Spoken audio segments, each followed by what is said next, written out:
Hello guys, magandang umaga sa inyong lahat. Magandang umaga sa ating lahat. Today's videos guys, mayroon tayong napanood na sa balita. At actually matagal na to bumalik lang ngayon eh. Wala na to dati, nawala tong modus na to. Nangyari ito sa Tayuman, Maynila. Eto, buti may pulis, tsaka may dashcam si kuya. Ito yung video na to.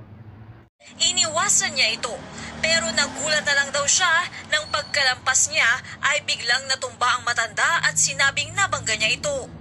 Iniwas ko siya pa kanan, tapos nag-brake ako ng biglaan. Kitang-kita ko siya na bigla na lang siya umiga. O di ba? Kunwari tinamaan, pero ang layo ni rider. Yan yung mga modus ngayon para makakuha nga ng pera. Ito December na, dadami yan ngayon. So sa mga ganito, yun nga napanood natin sa balita noon, kailangan ma-report kaagad o ma-report sa mga pulis para maimbestigahan kaagad. Tapos si kuya, buti may dumating na pulis, nagpakilalang pulis. So yun nga, kaagad to. Sabi pa nga ni kuya sa balita, i-post down niya eh. Yun, tumayo yung lalaki nung pagdating ng pulis. Ba, kitang-kita naman sa video na hindi talaga tinamaan. So sa mga riders natin ngayon, ingat, dubli ingat tayo guys. Mamaya tayo mabiktima ng mga ganito. Para matigil to, dapat ma-report. Pag may mga ganitong insidente, ma-report kaagad sa pulis. Para mahuli, matigil to.